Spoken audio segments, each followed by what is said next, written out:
The battle for King's Landing is about to begin. Hey, how's it going? My name is Jackie Fish and welcome back to another Seven Kingdoms Total War online battle. Today we are diving in with the Battle of King's Landing, and oh boy is it going to be a crazy one. I just want to preface this at the beginning of the video. This is being recorded and was played way in advance before episode 5 went live for Game of Thrones, so I have no idea what's actually going to happen in the Game of Thrones episode. Probably Daenerys burning everyone alive, but I don't know that and no one knows that. So because of that, this battle will be completely spoiler free from at least episode 5. I'm sure we'll talk about the Battle of Winterfell and other stuff in this engagement, so you can watch this battle without any worries of getting it spoiled for you. As well as that, I want to give a massive shout out to my Discord. They played this battle 9 times to get this to work. They had loads of issues with desyncs and other problems, I guess because there are so many units on the field of battle and so many different computers playing it. So I want to give them a massive shout out for getting this Battle of King's Landing for you guys, because it's going to be really exciting. 22,000 men, 66 minutes, Constantinople, which is coming in for King's Landing, because obviously we don't have a King's Landing map. It should be extremely exciting for sure. And if you guys have or are enjoying this, be sure to drop a like and a comment down below, as I'd really appreciate it. And I'm sure my Discord would really appreciate it after they spent literally over 10-12 hours trying to get this battle for you guys. So that'd be absolutely awesome if we could get a bunch of likes on the video. So we'll start off by taking a look at the attacking armies. We have the Vale on the left hand side with some of Jon Royce's soldiers. We also have a force from the north right here, and I believe we have lots of custom characters. Yeah, we have Jon Snow right here. I believe we also have, where is he? We have Sir Davos somewhere as well. I think, yeah, we have Lance of Snow right there. We have, yeah, I believe Sir Davos is in a unit of infantry somewhere. Winterfell levies, that's not him. Well, Sir Davos is somewhere around. We also have Wyman Manderley as well, leading up the northern forces. Over on the far right-hand side, we do have the army from the Riverlands. So Edmure Tully has brought some levies to help Daenerys in this battle. And then finally, we do have a force of Targaryen troops led by Grey Worm. Grey Worm is going to be looking for revenge after what happened last episode, so he is going to be probably the first into this battle, with some Dothraki on the front line as well. In the defenders, we do have a Greyjoy force, lots of heavy Ironborn infantry ready to defend the walls with their lives. We also have an army from the Lannisters as well, so lots of Lannister men-at-arms, very strong infantry, which can definitely deal out some heavy damage. We also have a army from the force from the city of King's Landing, so we have some small folk. Cersei has managed to give these guys some weapons to defend the settlement, and we also have the famous gold cloaks as well. So we actually have the City Watch defending it, which is awesome, because you don't really get to see them fight too much. Even in the Battle of Blackwater Bay, it's a lot of Lannister garrison troops and stuff like that, so they look really cool, and they're going to be defending that. And then everything else is just more Lannister soldiers. We have some of these House Brax forces as well back there. So that's going to be the setup. As you can see, the map is scattered with soldiers, so let's just get this bad boy started. We'll kick off with an artillery bombardment, which is going to look to take out as many of these towers as possible. Obviously, dealing with the towers is very important because they can do some great damage. So a nice bombardment phase is going to kick this battle off and try and take down as many of these towers, and also breach the walls. If they can make an extra couple breaches in the walls, would be great. There is also a bit of siege escalation on the map already. You can see a few of these houses have been burnt down, a few towers have been taken care of, and a bunch of these walls are a little bit more damaged than they usually are. So that's going to go ahead and aid the attackers in this battle to hopefully allow them to at least breach the first couple layers. I mean, it'd be so much easier if Daenerys' dragons were here in this engagement, but unfortunately they are not. So it's going to be up to the strength of men in this battle, as we do have, a lot of Winterfell levies, even though these guys are exhausted after the previous battles. But either way, they're going to have to put that aside and try and win for one final battle for the Iron Throne. Also, guys, let me know down below in the comments how you think episode 5 is gonna go, because obviously this is going up on Sunday a couple hours before, so I'm sure a lot of you guys won't have seen it by the time you're watching this. So yeah, do let me know what you guys think is gonna happen. Here we go. The Vale are gonna be the forward force right now. They're pushing up the siege battering ram as well as the siege towers. They look awesome. I mean, they just look really good. The Vale are one of the cleanest looking factions in this sub-mod, or in this mod. They look absolutely great. We're also bringing up their siege towers as well. Going to try and get these as quickly up to the wall as possible. You know, the quicker they take the wall, the quicker they can put their own archers up on this wall. And they can start firing down on the defenders. I also fully expect this battle to be absolutely nothing like what we get in the TV show. You know, solely because, one, they can't really muster a lot of soldiers anymore. And two, they have dragons. So I'm expecting, like, even though the Battle of Winterfell I did, which you can find on the channel, I did that, and that kind of turned out pretty well, you know, like how it did in the TV show, you know, at least the first half of it is, but I don't expect this to turn out anywhere near like it will in the TV show. So as you can see, the Vale are pushing up their siege ladders, and they're going to be the first people in with them siege towers, whereas everyone else is kind of holding back. You see a bit of a Targaryen movement. They've also made a couple breaches in the walls as well, so I think they'll be rushing forward. Maybe the Dothraki can try and break this defense with just a brutal charge, so we'll have to see what goes down there. I'm also expecting a load more breaches to be made before we do kind of initiate the full-on attack siege.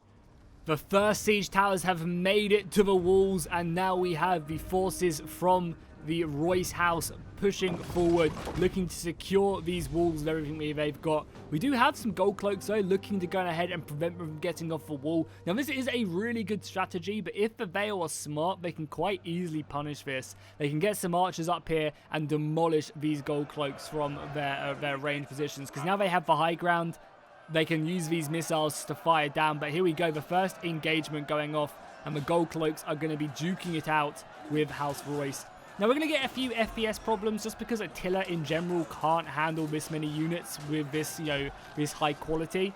So unfortunately it's going to be a little bit jumpy here and there, but honestly I don't think it is too bad. And it's definitely worth it to have such a battle of such an epic, you know, proportion. Oh wow, also the gate has gone down and the men of the Vale are charging forward. Wow, look at that. I did not think they would have this much of an easy time taking the gates. And the small folk are going to be charged in. Cersei committing the peasantry first. Oh, that's a brutal kill animation right there. And the Vale are actually making some pretty good headway. Unfortunately, because of how Attila works, they lost half of this unit just because the towers destroyed themselves. It's such a silly mechanic. And they've also actually getting beaten up pretty heavily here. The men-at-arms, again, they must have lost a lot of men to the towers just killing themselves. But hopefully now that they've opened this up, they can really make some good progress. The Starks have also pushed up a few of these siege towers. I guess that's one of the advantages of destroying these towers with your artillery right away, is that you don't have to worry about it killing your own men. And this is a really smart move here by the Vale. They're using their ammunition to bombard the gold cloak crossbows, and you can see they are demolishing them with these artillery hits. Wow, that is absolutely brutal. It's a really smart move as well, because missiles in Seven Kingdoms are amazing. They'll quite easily rack up 200-300 kills a pop. So the more of them you can kill out, the better. And then it means that you can use your ammunition on attacking something else as well. So it's really useful. So the North and the Vale have been the first initiates to this battle, throwing their soldiers up. The Lannisters are going to be holding up a pretty stern defense. You can actually see the Starks forming up a defense until the rest of the army has met up with them. So overall, holding pretty firm on the front lines. And it's really going to be the Vale. And I really like this assault by the attackers, because it's very good to attack in kind of, not so much waves, but, you know, as long as you have a good plan, it's a great idea to attack, you know, kind of, not one by one necessarily, but in parts, you know, working together still, but working as a plan. Because if you can make breaches in the enemy lines, it forces the defenders to have to bring soldiers over to help out, you know, one side that is falling over. And then that allows the other forces to have an easier time of breaking through. So if the Vale and the North can force some Ironborn to come over and help, or some more Lannisters to come over, which might have helped defend this area, then that is absolutely perfect for them. That's probably what they're trying to achieve with this battle. You know, sometimes it can be really bad to divide up your force, but I feel like because these battles are so coordinated, and the fact that my Discord have fought this battle 9 times already, they kind of have a good idea of how to attack and how to defend, so it should make this battle even better. And if you guys are looking to take part in battles like this, if you think, wow, this seems like a lot of fun, I want to be part of these battles in the future, then be sure to go ahead and join my Discord. The link will be down below in the description. Hopefully this was a one-off and battles like this won't crash as much. But, you know, there's still plenty of battles I would love to have. Whether there's any more battles left in the TV series, we'll definitely do them. And I want to do, you know, the Siege of Pike. I want to do the battle between Robert and Rhaegar at the Trident. There's plenty of other battles I want to try and do. So if you want to be a part of them, be sure to join the Discord. Link will be down below in the description. So are we seeing anyone else push up? We are seeing a Tully force being thrown up. Just some spearmen and also some Dothraki in reserve. So just one unit of Tully spearmen being thrown up. We haven't seen the Tullys as well in ages. Obviously Edmure got taken prisoner and then all the Freys died. So who knows how that went down. Maybe we'll see some Tullys in episode 5. Because, I mean, Jon literally had to go through... But he didn't have to go through River Run, but he had to go through the River Land. So maybe Jon went ahead and picked up some extra Tullys as reinforcements. That'd be great to see Edmure or someone again. Yeah, and this is exactly what I was saying is a really good thing to do. The North player has stuck some of his men-at-arm longbowmen up on the walls, and they are going to be ranging in on the gold cloak crossbows, because the longbows obviously have a lot longer range, so they are going to be hammering away at the defenses. And I mean, look at this. The city is burning. Jacaerys! That is absolutely awesome. King's Landing will burn. I'm sure in both realities, both in this battle and in the TV show. At least I goddamn hope so. I hope Drogo just goes ham. Because I feel like the dragons have been very underwhelming. And I mean, with hindsight, there's something Daenerys should have just done from the get-go. Just gone around burning shit. I mean, she should have just channeled her inner Aegon, right? That's what Aegon Targaryen did. You didn't bend the knee, you'll burn. That's what he did at the Battle of the Flaming Fields, I think it's called, where the Lannisters and the Gardeners try to defeat Aegon. And the Gardeners, well, you don't know who the Gardeners are if you've only watched the TV show. That kind of shows what happened to them. And the Tyrells were put on the throne. I don't want to call it a throne, but the seat of the Reach. So far, the battle is going pretty decently for the attackers, honestly. They've made great progress on the right-hand side. They have taken heavy casualties. As you can see, the Vale don't have a ton of soldiers left, at least infantry-wise. But they've opened up this position, and they've killed a lot of gold cloaks, and they've taken them down with them. So, yeah, even though they've done a great job, they have taken heavy casualties, and that's probably why we're seeing 2 units of Manderley infantry being brought over. So the North are committing some extra infantry to help out here. I think that's a pretty smart idea. Yeah, taking these gates is so important because, as you can see, they just lost, I don't know, like 17 men there? 17 men to the burning oil is nothing to sniff at, so they really need to take these gates as soon as possible. And as you can see, they're going to be charging in against some more of the Golden Cloak defenses. Very, very brutal. Is Daenerys committed yet? Yeah, Daenerys is finally committed over here now as well, so the Unsullied are going to be fighting on the walls against the Ironborn. But these are only lightly armored Ironborn, so one would imagine that they're not really going to be putting up that much of a crazy fight. These, you know, even though they are Ironborn, these are just the Ironborn levies, so... And there we go, another breach been opened up, and quickly, oh, this is awesome, the Dothraki Blood Riders are going to be the first ones through that breach. Look at them go. Now, are they not? Oh, I didn't think maybe they could get through that in time. No, they are going to be the first ones through, charging in, looking to break up these guys, and this is what the Dothraki are all about. They were so disappointing in the Battle of Winterfell, but now the Dothraki are going to show their prowess on the battlefield. Look at them, screaming. Because even in Season 7, when Daenerys attacked Jaime and Bronn, when they were coming back from Highgarden, the Dothraki were brutal there, but I don't think that really did them justice, you know? In the books and stuff, the Dothraki are just insane. There's a reason why Ned gets told, Dothraki on the open field, Ned! And like loses his shit. Yeah, it's insane. The Dothraki are just brutal. Not only because they're extremely skillful horse riders, but their numbers. There's just so many of them.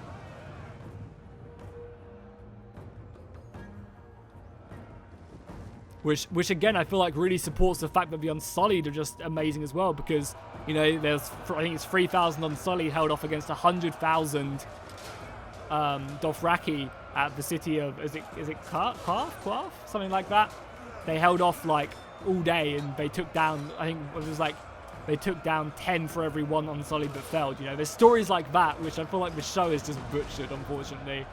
So cool, though, nonetheless. That's why I highly recommend the books. Even if you're not going to, even if you don't like reading, get the audiobooks. They're amazing. You know, I can't stress how much, like how disappointing season 8 has been. I can't stress how important it is that you should read the books because of that. You know, if you're wishing there was more to it, then just read the books because you'll see so much more awesome stuff. But anyway, back to the battle before I ran. Yeah, lots unfolded. The Dothraki have cleaned out this entire entrance to King's Landing. There are only a handful of Ironborn still left. I mean, look at that. The city burns. And the Dothraki are just running amok right now, looking for angles to go ahead and hammer an anvil. Something I'm surprised we haven't seen, and that might be what's happening now, is sending these Dothraki round the corner here to help out these other breaches. Maybe even send the Dothraki around here to help out over there. And you can see the death and destruction right there. That's brutal. Pretty cool, though, to see the city burn. Might even use that for a thumbnail right there. So, yeah, this has been completely taken out now. The gates are being taken by the Vale, and that's going to allow them to push into the city. I think we're going to see a large portion of the attackers now just bringing their forces inside the city. They've kind of cleaned out the defenses pretty well. And now the city will struggle to really keep its own, you know.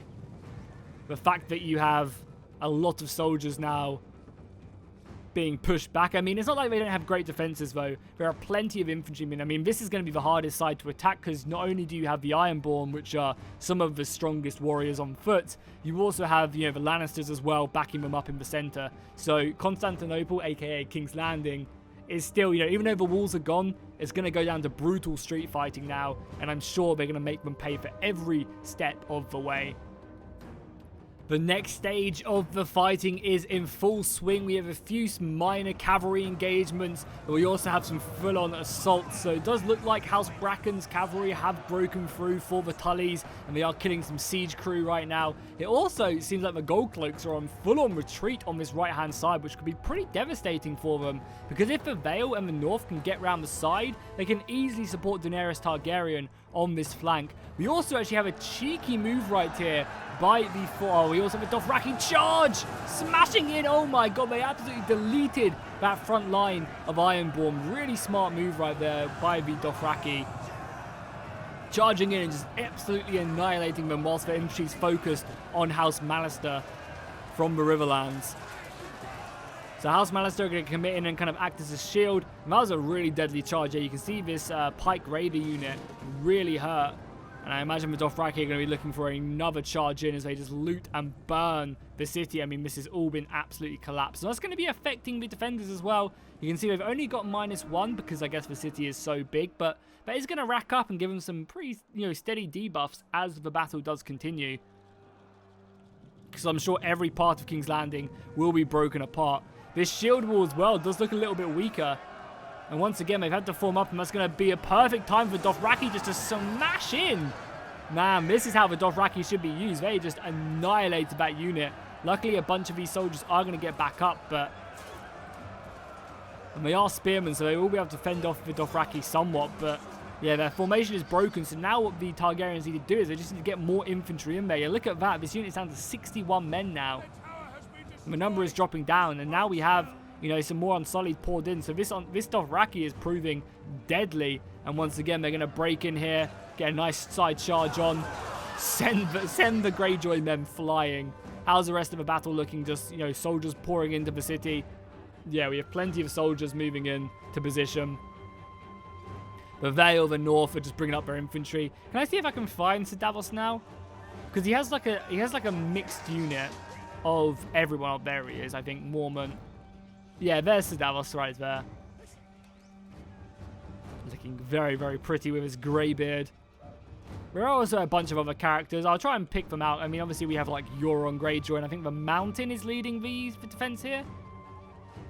The Gold Cloaks. No, we have Titus Brax from the Westerlands. We have Gregor Clegane. Unfortunately, this is not the zombie version of him. This is the killing the Oberyn Martell version of him. I believe it's Euron Grey. I'm not sure if Euron Greyjoy is in this either. No, Euron Greyjoy is in this. Is it like the one in the TV show, or is it like a custom-made one? Oh yeah, Euron Greyjoy is in this as well.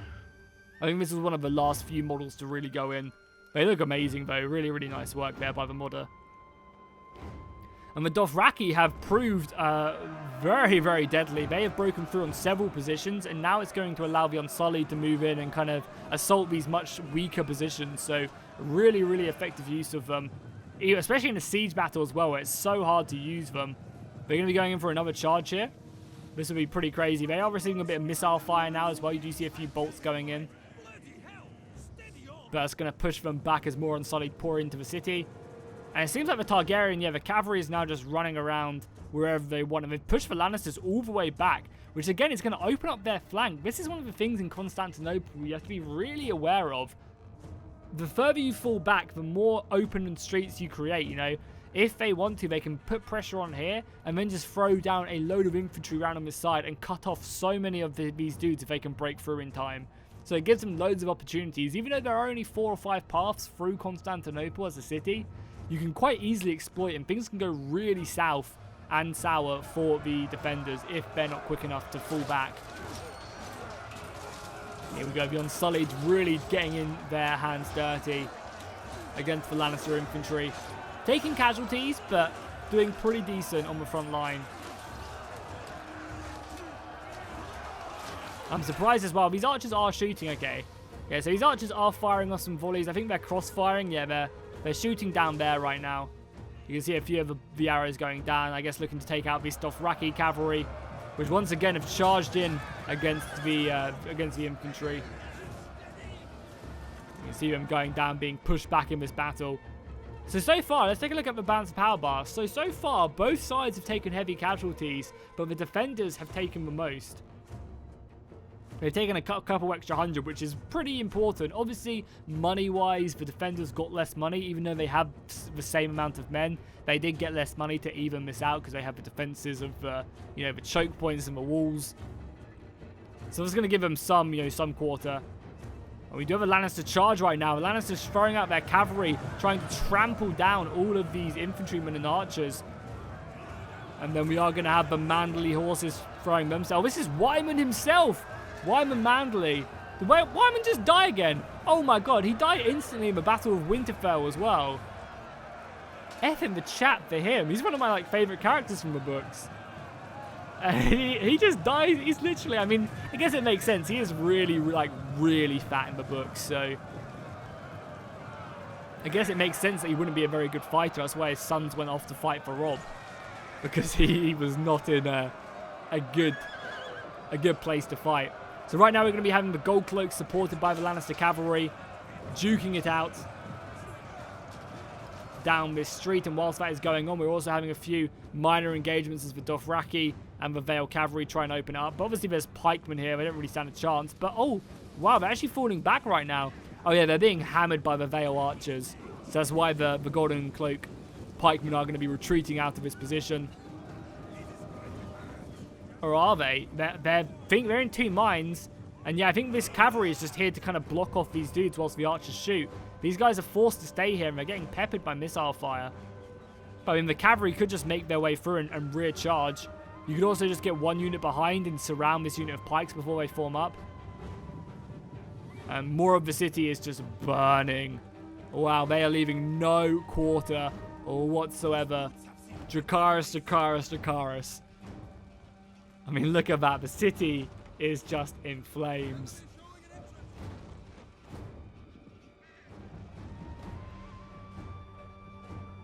This left-hand side, though, is quite kind of peaceful. The Targaryens have broken through on this section, and they're slowly, edging their way forward. They're just waiting for everyone else to get into position, which does make, a lot of sense.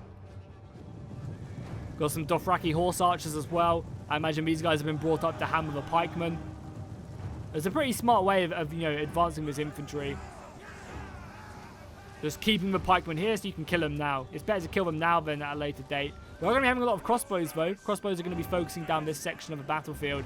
But I think this is going to break very, very soon. And that's going to allow the attackers to continue to push up their forces. Jon Snow is still standing outside the city, though. He hasn't been committed inside. And we also have Jon Royce, I assume this is. Yeah, Jon Royce, who we've seen plenty of times in the show. Edmure Tully is going to be out here. Yeah, we got Edmure Tully out here. Yep, obviously the Blackfish is probably dead. We never saw it, but he probably is. And then finally, obviously, Grey Worm is outside the city as well.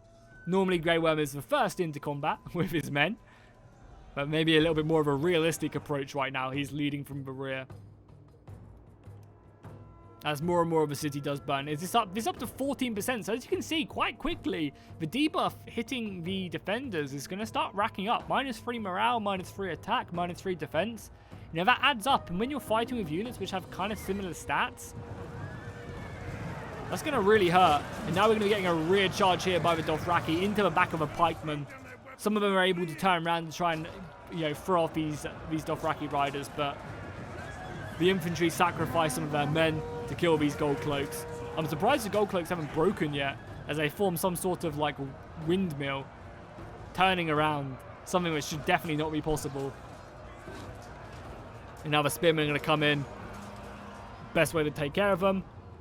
All the cavalry coming in? No, the cavalry was quickly stopped right there. For the best, I think.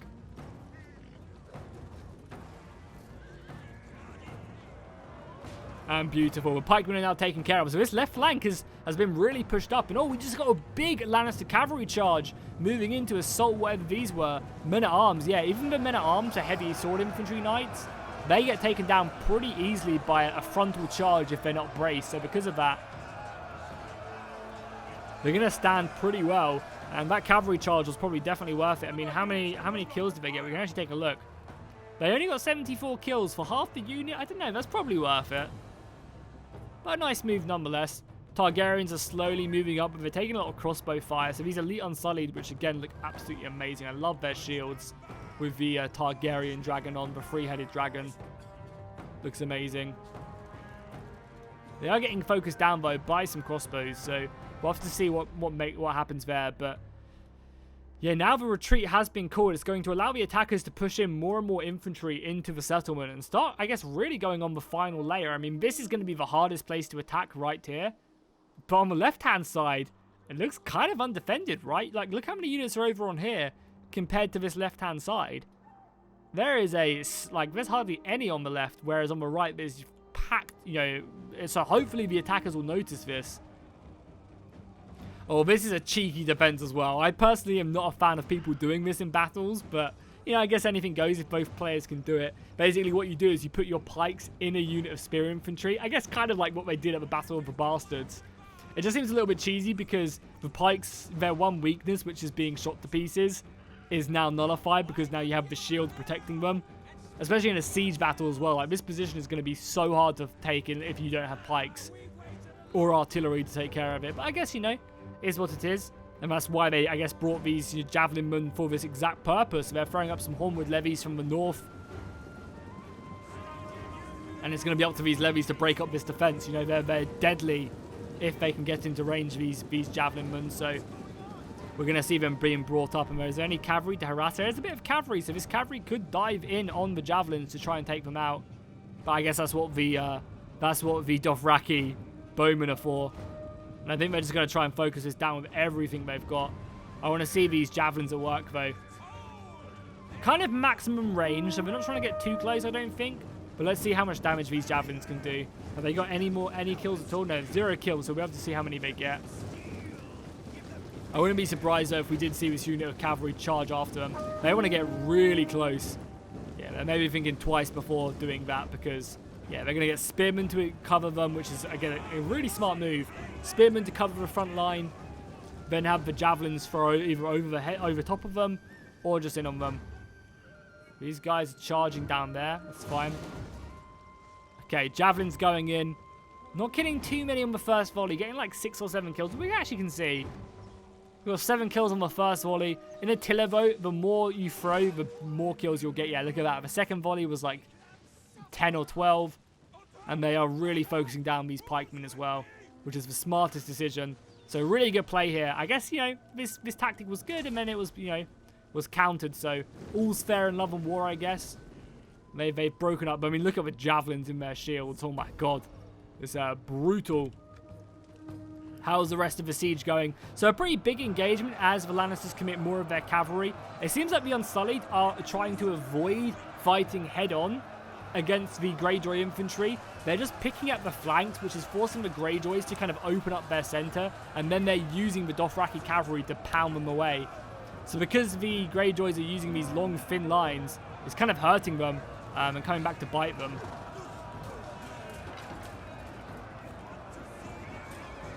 More and more Unsullied pouring in.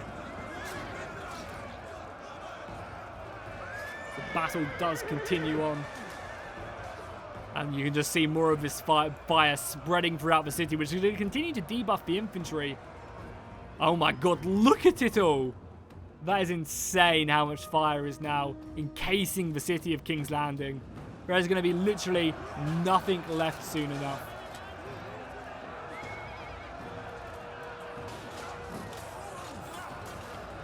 That is absolutely insane. I did not expect the city to be set ablaze this much, but I guess what do you expect, right? Now, this is going to be really affecting the defenders now that the city is just burning. You can see it's up to 28% and now -5 to all stats. We're also getting the forces being pushed up by the Vale. I can't imagine there's much left of the Vale because they were really the first forces into this battle. So we're just advancing in this beautiful shield wall. Some kite shields, some round shields. Advancing forward against the Gold Cloaks. And they've really struggled this battle with the Gold Cloaks. I guess they haven't really seen much, much fighting. Obviously, a lot of the Lannisters and the Northmen have been fighting for years in the Battle of the Five Kings and everything else. And once again, the Lannisters are starting to break. The Unsullied are clearing out their forces and making progress within the city. I think the real question is they cheer the Dragonfire. I think the real question is going to be, do they have enough? Do they have enough soldiers to continue breaking through the defense? And I think the answer might be yes. I mean, look at that as well. This has now gone from green to worse. But again, this defense right here is going to be brutal to break through. I think the attackers are going to have a lot of trouble breaking through that. And again, every inch they do take, the defenders do have a very good, they have a very good kill ratio for sure. They are taking down many of the attackers every step of the way.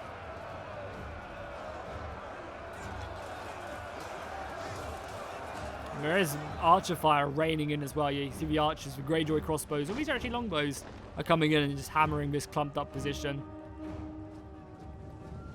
The cavalry going in, the Hornwood cavalry this time, going to be making their way in. And I mean, these guys are really undefended, but they're not going to go after them. Just a few more arrow shots off. Cavalry is going to look to maybe exploit this position. Hammer and anvil against these. You can see there's been quite a lot of fighting here against House Brax. Lots of dead horses as they, I guess, just hammer away at the shield wall, try and break it. And the Lannisters have had to bring up a unit of their own horses to try and counter this. I mean, honestly, this is the best way of doing it. The cavalry smacks in, and now you throw in your own cavalry. This means that the cavalry from House Hornwood are committed to this battle now. They can't really retreat unless you have something else to come in. And the Lannister cavalry should be able to do a good job at breaking these guys down. However, the Lannister cavalry is actually going to fall back, seeing the Manderley cavalry turning up as well in the background. Surprisingly, this cavalry is going to have a great time against the infantry as more of the city just burns. Oh my god. Yeah, I'm really surprised they're not putting more pressure on this left flank, honestly. Because the left flank, I feel like, would just crumble.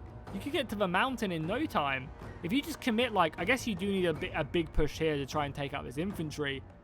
But if you just commit all this infantry down this one side and just try and break your way through with just sheer weight of numbers, I think you'd be very successful.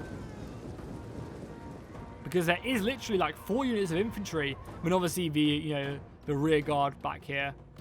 Did they bring any Kingsguard? Because I know there is a unit in the game that is Kingsguard, and you have Mir and Trent and everyone, but I guess at this point they're all dead.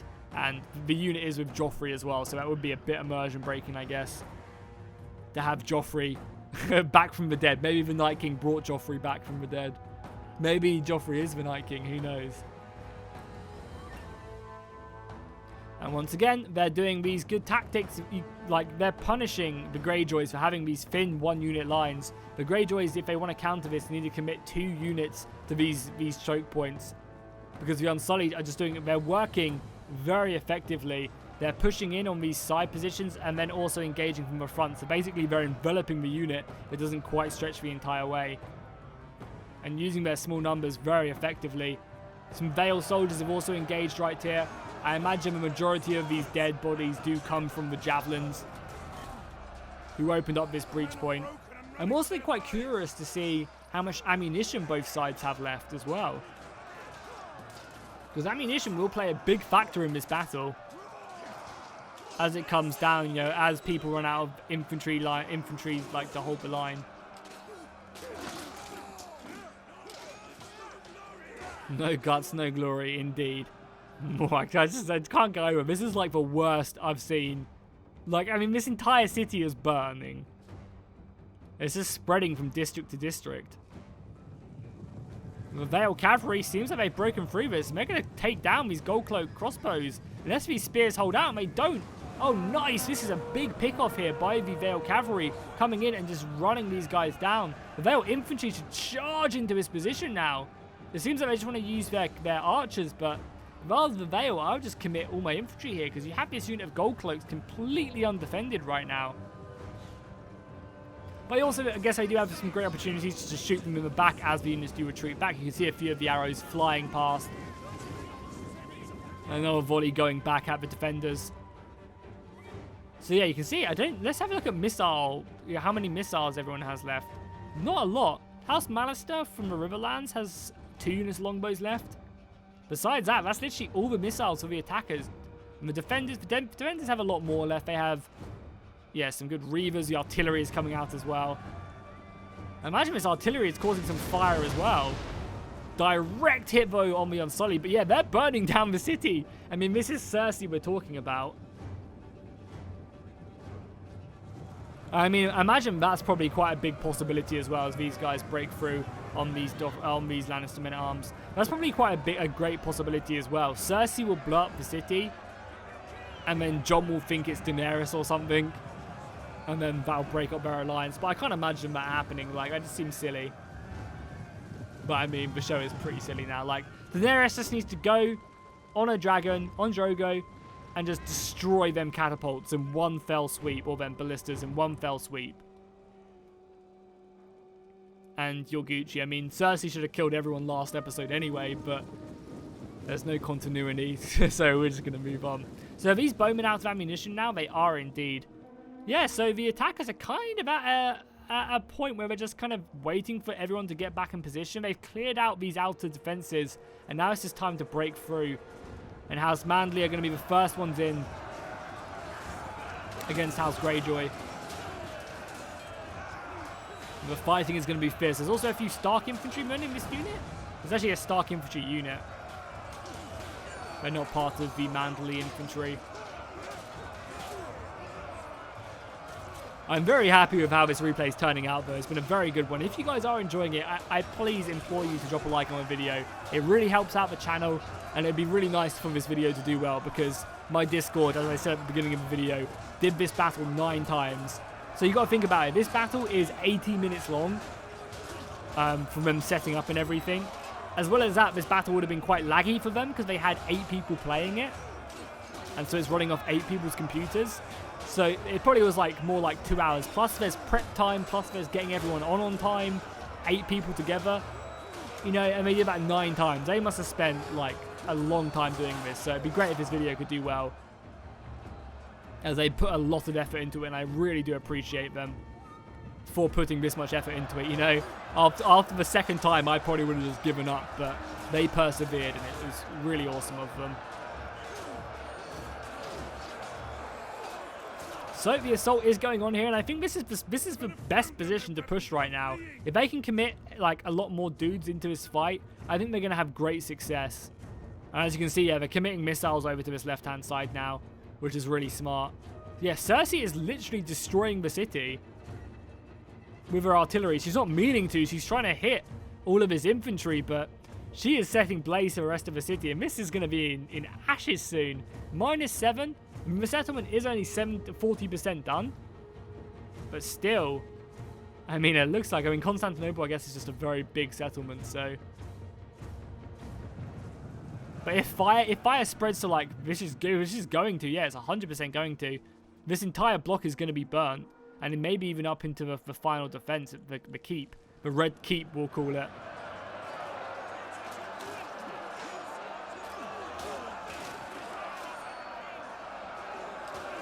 More Northmen coming up. I really like the way as well that all these players have worked very well together, both on the defense and attack.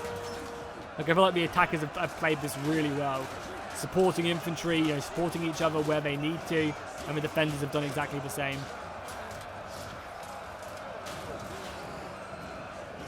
There's a lot of Lannisters going down. I'm watching this battle unfold, and it seems like a lot more Lannisters are dying than Valemen. Maybe it's just weight of numbers, though.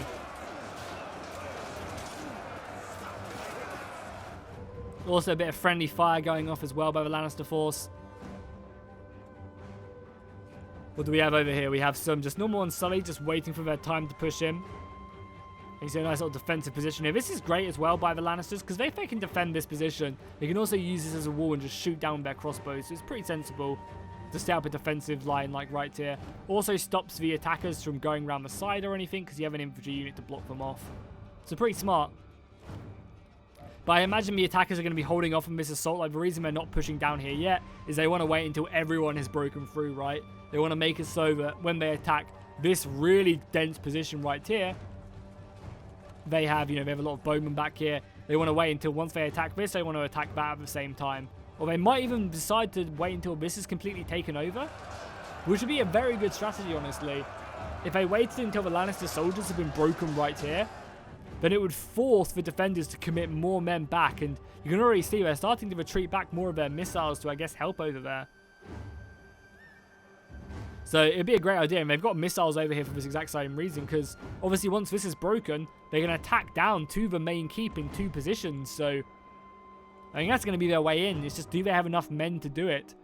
They do have 1,000 more men at this point, but this is where the battle becomes really, really difficult. There's a lot less choke points, and you don't have as much ammunition left anymore to punish the defenses at all. You can see these Dothraki are just about to run out, and it seems like this is all they've got left. Some longbowmen. Do they have javelins left? They have some crossbows, which are good at breaking up shield walls. And they also have these javelins still left remaining. How many kills are the javelins on?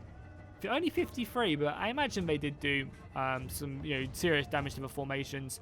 As another artillery shot comes out. Oh, big hits there on the Tully infantry. Wow. This is also pretty important as well. The Tullys have pikemen left remaining. If these pikemen can get into battle, that's huge. Like, actually huge. I don't know where you commit the pikemen, though, because there's ammunition on the archers here. There's a lot of archers, and there's a lot of archers here. So if anything, I guess you would commit them maybe over on this left-hand side would be the sensible thing to do, but I don't know if they can commit them. That's a long way to run them. Like, a long way to run them if they're all the way over here. So it'll be interesting to see what they do. But let's jump forward until the next phase of the attack is ready to go. After a long skirmish phase, the assault has finally begun, and that's going to kick us off with a big charge here by the Vale Cavalry. And as you can see, they quite easily broke through this thin line of Greyjoys, and now they're going to be charging into the back line, looking to kill these pikemen and advance up. We also have some javelins from the Hornwoods as well, just hammering away at the pikemen. This guy has taken like 5 javelins to the hand, and he doesn't give a fuck, but yeah, the cavalry is going to be running amok, killing all of these missiles, so a nice play there. Over on the left-hand side, more of the city is just burning. It's insane. But we do have the archers with crossbows, actually, from House Mandalay, or from the Vale, looking to open up this breach. Again, kill the pikemen that are stationed here. It's going to be a hard time to break through there. But if we take a look at the devastation, minus 11 to all their main stats is kind of brutal. And this area has kind of been opened up. We have pikemen from the Tullys as well fighting now against the Lannisters, and I think they broke them. Yeah, they broke the Lannister pikemen now, so they can just push on up.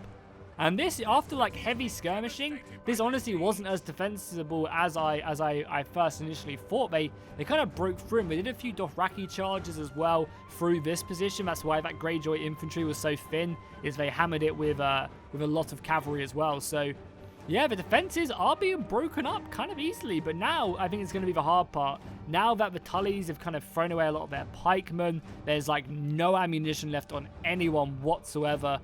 Besides, I guess, yeah, besides a couple units, but even the javelins are now taken care of.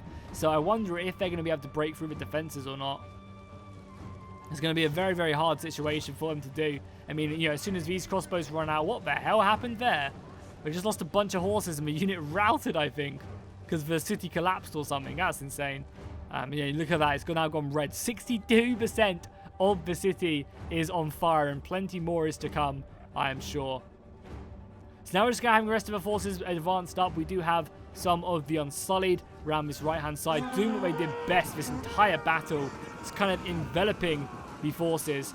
And yeah, you can see they're going in, using their ability just to slaughter the Greyjoys. They killed like half of them on that charge, and they're just going to pull back a little bit. Unfortunately, losing a soldier right there, but coming in once more and catching these guys as they try and retreat. That's going to take down a bunch more of them. Yeah, look at that. You just see heads roll as the Tullys now come in as well, looking to break up this Greyjoy formation. And these guys are kind of a bit messy right now. You know, they're not really in this condensed shield wall. They're kind of broken up, and the Unsullied are picking away at the flanks really effectively. Over on the left-hand side, we're not really seeing anyone push up too much because, I mean, this is going to be a hard position to break with the pikes the way they are. Like, it's going to be hard to break through the shields as well, because one of the reasons why this tactic is so effective is because it's not like when they break through the pikes, they can then kill the dudes wielding the pikes and then break up the formation. They have to get through the infantry whilst also being attacked from the pikes. That's why it's so effective. But the balance of power is heavily in favor of the attackers. No, not heavily, but slightly in favor of the attackers. They do have the 1,000-man advantage. But is it going to be enough to break through? There are soldiers on every single side right now besides this right-hand side, just because, again, what are you supposed to do against these Lannister pikes? There are a lot of them. It's going to be hard for them to do. So I think what they're going to try their best to do is just focus down these areas that don't necessarily have the pikes. So right here, and also right here, I imagine, would be their main focus. But then they have pikes here as well. Wow. Whatever the rules were, they allowed the defenders to bring a lot of pikes. I guess 2 each probably were the rule, but 2 each as 8 pikes is quite a lot.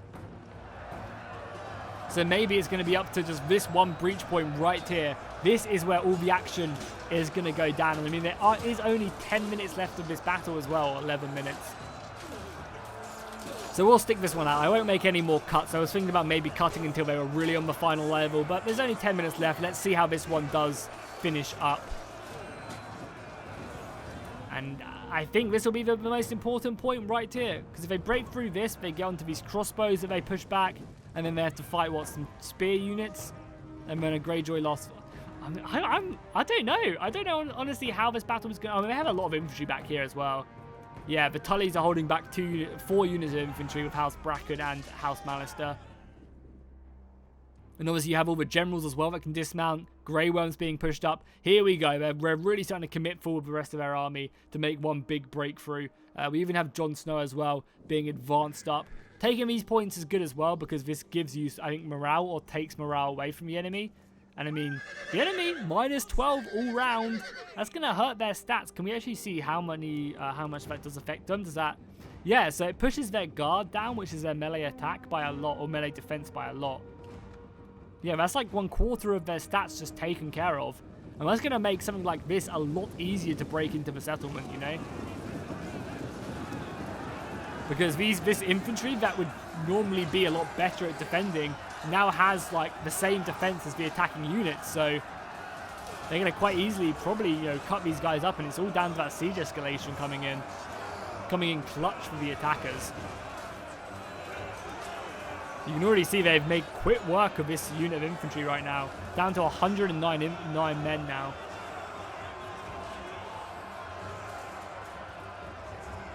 And all they have to do is break through one unit, and then they can quickly envelop the other one. I mean, even this one's down to 100 soldiers. I'm surprised they're not focusing down this path whatsoever, just because of the pikemen are so deadly. Yeah, you can see the pikemen are just cleaning house. There are some Vale pikemen here as well. But now the infantry, this is a good move by the defenders, throwing through their infantry to try and catch these pikemen whilst they're trying to form up. You are seeing the last kind of reserves for the attackers come in now. They're going to make one big final push, I would imagine. Yeah, and the defenders are trying to just pull back their defense a little bit, inch by inch. They're obviously making the attackers pay for every meter they do fall back, but they are, you know, being forced back. And I mean, it wouldn't be a bad idea to try and break this up, so then you could open up, you know, cavalry around this side to help out against these pikemen. And you can see the pikemen actually being committed to this fight now. They've been brought from this right-hand side and committed here, because this is the real big problem. And they're going to probably just go up on this hill and defend the hill, or are they going to commit to this fight? This is very dangerous, though. This cavalry or this infantry could just pull through and attack the pikes on their way back. Even if they, yeah, that's exactly what they're trying to do right now, yeah. This is a really sensible move, because if you can kill these pikes, then you take down a large portion of their defensive capability. You know, even if you only kill like 10, 20 pikes, there's still 20 less pikes you have to deal with later on. So a nice move there to come in and try and handicap them. And you can see the defenders throwing in some... No, they actually dismounted their cavalry. Who is this? Gregor Clegane. So Gregor is now dismounted. Is there a mountain in this battle? I don't think so. I think, yeah, I think Sandor is actually part of the King's Landing faction, because at that point when that faction was made, it was still on, like, before he left with Arya. So I think you can get Sandor Clegane, but he's just not on the right faction, so you can't get him as the North. So there's no Clegane Bowl, unfortunately. Which honestly is probably the only thing I'm looking forward to now in the TV show. The last 2 episodes is Clegane Bowl. Watching them two fight it out is going to be awesome. It's been hyped up for so many seasons. A lot of people, when they talk about it in their videos, put the MLG horns and stuff. I'm hoping it's going to be absolute hype.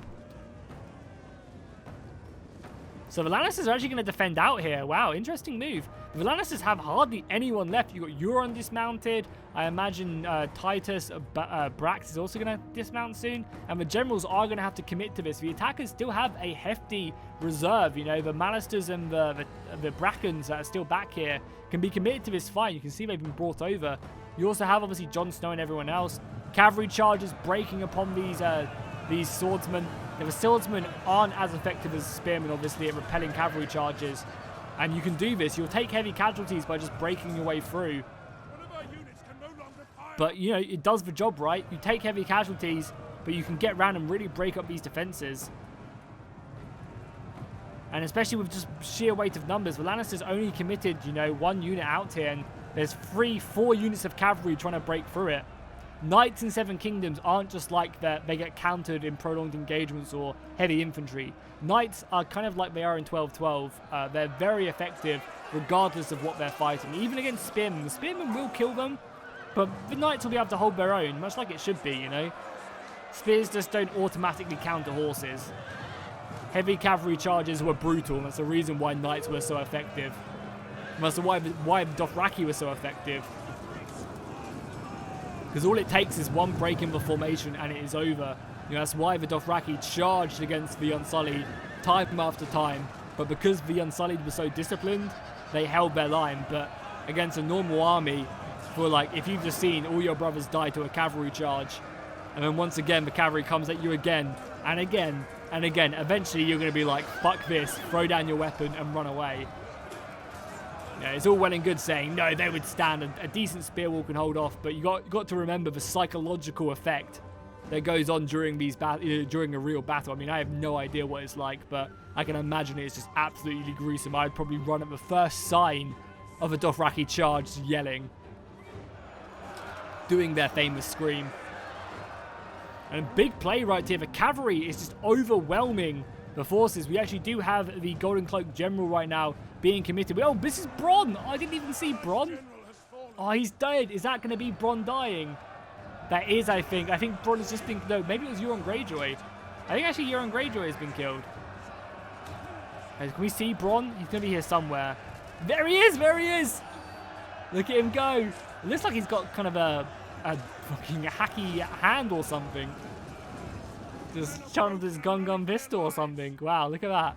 Yeah, it's cool though to see him as he defends off this left-hand side. Unfortunately, though, this is going to be his last defense. As you can see, his left flank has also crumbled as well. Is Gregor Clegane dead? No, that's Bronn being slain. Let's see if we can see Gregor fighting. He's fighting against pikes, so I imagine even the mountain would struggle here against pikes and infantry. He also isn't, unfortunately, a mountain like he is in the books and TV show. Oh, there you go. Just this one man slayed the mountain. That's pretty impressive. Hats off to this dude. Well, the world will remember your name. Is Jon Snow? Jon Snow hasn't even been committed to this battle yet. I think now he's looking to push through. I think they're just trying to break through this last position and finish this one off because, yeah, the defenders are running scared now. The Unsullied have broken through. I think we're going to see a Targaryen banners over the Iron Throne this day. The Iron Fleet demolished. The defenders destroyed. And Daenerys Targaryen will sit on the throne. Unfortunately, I don't think it'll be quite this simple in the TV show, but brutal nonetheless. So let's just take these last 2 minutes as they do push forward to quickly just take a look around the city. Let's go on slow-mo because I do want to catch the last stand. Let's just go on slow-mo and take a look at this battle. I love doing this.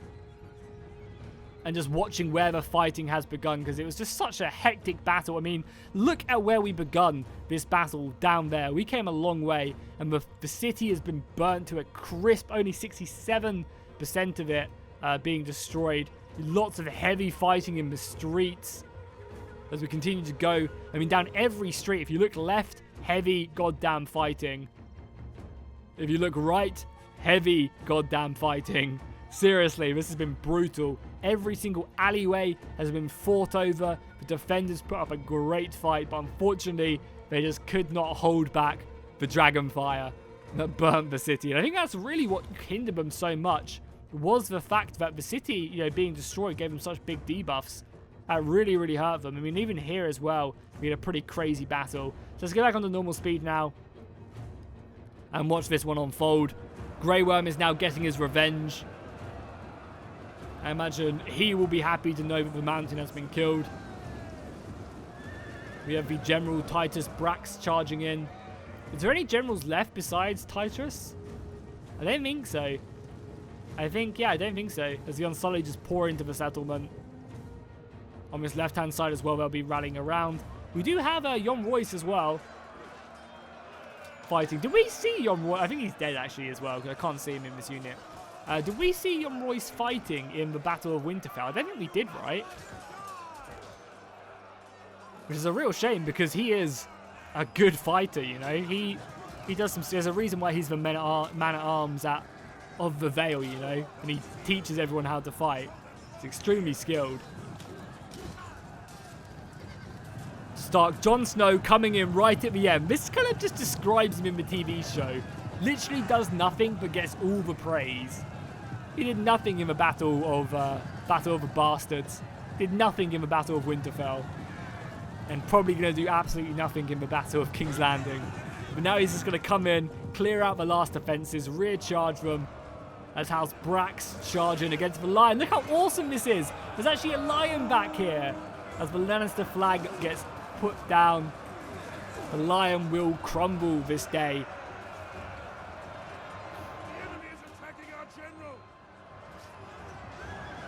The last stand. Imagine how funny would it be if Jon Snow died right now.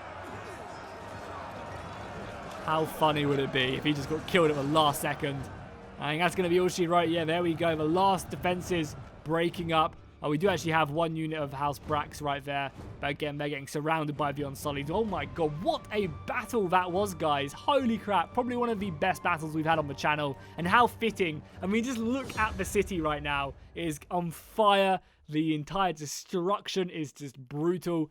Oh, what a battle that was. So once again, a massive shout out to my Discord for such a crazy engagement. I really appreciate the work and time that went into getting this replay. I really do. So shout out to every single one of these guys on the screen right now. You guys did an amazing job and this battle was awesome. And hopefully you guys enjoyed watching it. If you did, obviously be sure to drop a like and a comment. Let's quickly see who got the most kills. Wyman Manderley got 200 kills, but I'm pretty sure as soon as I looked at him, he just insta-died. So I think it was his bodyguard more than anything else. Jon somehow getting 116 kills, just stealing the glory. Gregor Clegane, the Mountain, getting only 58. The Lannisters holding their ground pretty nicely. Edmure Tully hardly anything, but Jonas Brax doing nice, of House Brax, doing a pretty decent job. That's what I like to see. Jon Royce over 300 kills, and then Grey Worm coming in towards the end. But look at the Dothraki. Wow. 400 kills, 300 kills, 200 kills. I think it should be Dothraki in a city siege, Ned. Oh, would not like to see that. We have Bronn with 47 kills. We have Titus Brax with 144. And then Euron Greyjoy as well with 76 kills. Overall, an absolutely amazing battle. If you enjoyed this, be sure to drop a like and a comment. Check out my battle of Winterfell, because that was also a really good battle. If you enjoyed this, I'll stick it up on the screen for you in a second. And I'll see you guys in the next one.